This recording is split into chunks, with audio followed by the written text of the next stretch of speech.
Hello there and welcome to today's video.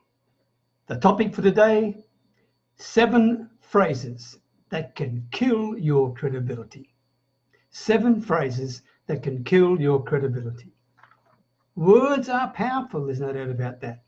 But be careful with the words that you use, because you could very well be shooting yourself in the foot every day and not even realizing it. You could be using phrases that are in fact turning your prospects off, that are in fact making it almost impossible for you to do any business with people. Please be careful with that. I'm going to share some thoughts with you today that may shock you, okay? But I'm hoping also it'll help you. After all, I mean, when you use words, we use words to express value. We use words to create a sense of urgency, to show people we understand, that we're listening carefully, and that to help prospects through the buying process, right? But if you're shooting yourself in the foot using these particular common phrases, then you may find that all the attention you're paying to people is not paying off for you, simply because you're sending the wrong message by the words that you use. I'll share 7 of them with you, and I hope this helps you, because if it does, I will be delighted. My name is Peter Beckett. I'm the Village Marketer, and as always, talking to you from my little Thai village, way up near the Cambodian border. Quick hello to Steve Hall, Ruth Martin, good to see you. Sanjay, good to see you. Thank you very much, guys. And I hope that you'll find some of these helpful to you, okay? First one, right? When someone says thank you to you because you've done something for them, and I am guilty, both hands up for this, I am guilty of this, do not say no problem, okay? Don't say that. Because what that's implying is this, that you did something for somebody, right? But really it was no big deal to you, okay? It didn't cost you anything, and et cetera, et cetera. I mean, it's implying that if it did cost you something, you wouldn't have done it, right? I mean, it's a very common phrase. I am guilty, as I said, as charged. And I'm suggesting, rather than say no problem, next time when they say thank you, let's give an example here. Ruth Martin. Thank you very much, Ruth, for the wonderful book she just gave me from your bookshop. Ruth, don't say no problem. Next time say, I'm happy to help you. I'm happy to help you, okay? Which implies that you value them, and that's the reason why you went the extra step and gave them the thing that they thanked you for in the first place, all right? So that's the first one. Never say no problem, right? Second one, never say, you screwed up or you messed up. Don't do that. Don't do that. What that means is you are blaming them for something, right? And that's not really a good way to develop any sort of relationship. Sure, you've got to be honest and open with people and transparent. But rather than saying, you screwed up or you messed up, I think, why don't you say something like, get another example, Sanjay, look, I think there might be a mistake here. Can you help me work this out? Like that. In other words, you're recognizing that maybe there's a mistake, but you're not blaming Sanjay for it in this particular case, and you're asking for help to sort it out. It's less threatening, it's less aggressive, but at the same time, it achieves the same purpose, all right? So rather than you screwed up or you messed up, make it a little bit more passive, okay? It's a really smart way to keep your credibility in place. Otherwise, you're going to end up with an argument and your credibility is shot anyway, because people will defend themselves and they won't want to lose their position, all right? Next one. Many people say this too, especially if you're not really 100% sure of yourself. You'll say something like, look, I'll give another example here. Let's take Steve Hall. Steve, look, I know this isn't great, but, right? Steve, I know this isn't great, but. What that's telling people is whatever you're going to say next isn't all that good. That's the message you're giving them, right? You're trying to apologize in advance a little bit for something that you may not think's perfect. But don't do that. Don't do that, because all of a sudden you are getting them to prejudge that this is not going to be all that valuable. And therefore they probably won't pay attention and listen to it or watch it anyway, okay? Rather than that, I would say this. Let's take Steve again. Steve, this topic may be of interest to you. That's what you've got to say.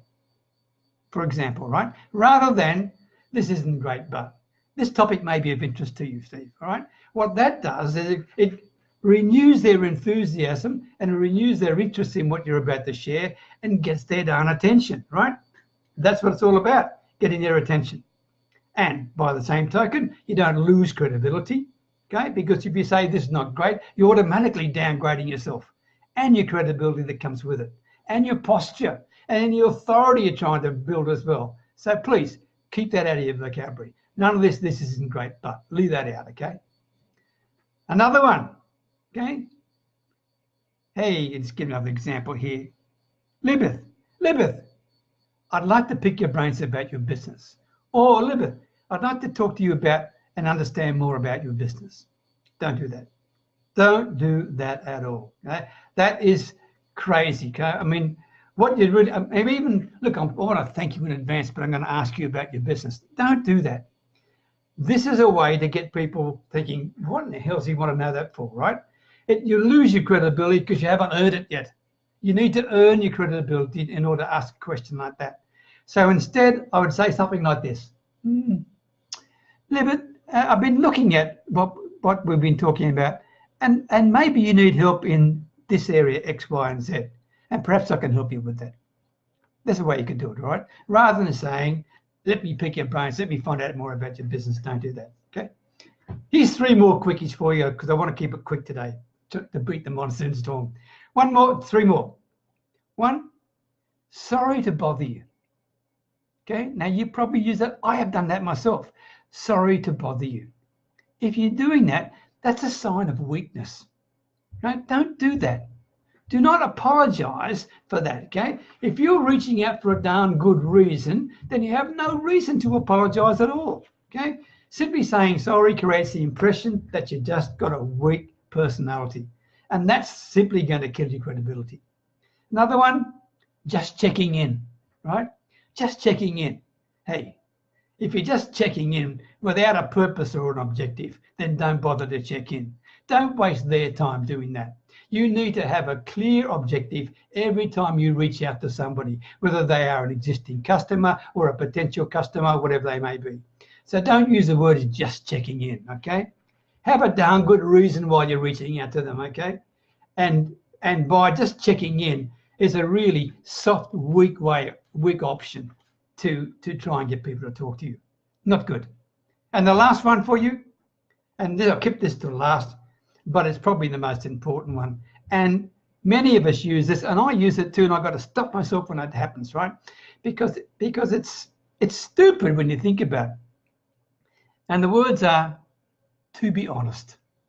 Or, even worse, trust me on this, okay? If you use those words, right, these phrases will set off alarm bells with the person you're talking to, because they'll all of a sudden think everything you've set up until now has been an absolute lie, right? So now you're going to change and tell them the truth.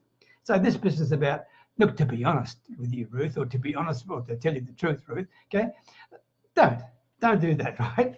I mean, it's crazy. It's sending the wrong message again, and your credibility once again is going to be shot, all right?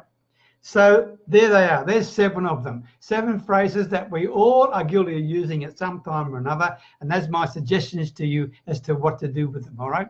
Now, call to action time before you go. Hang in there, and thanks for joining me. Call to action.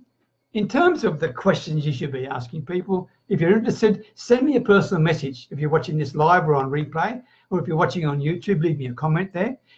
Send me a message requesting 20 great questions. I've got a free PDF called 20 Great Questions to Identify Real Needs. If that's of help to you, I would be delighted to share it with you. Thank you very much again for sharing your time with me. I know everybody's busy. I appreciate it. Ruth and Steve and Sanjay and Lynette and everybody up there. Ali, thank you. Who else is there? Oh, I've missed it. Anyway, point is this. I hope you got some value from it. And if you did, please leave me a comment. Leave me a like there. Share the video if you think other people can benefit from it.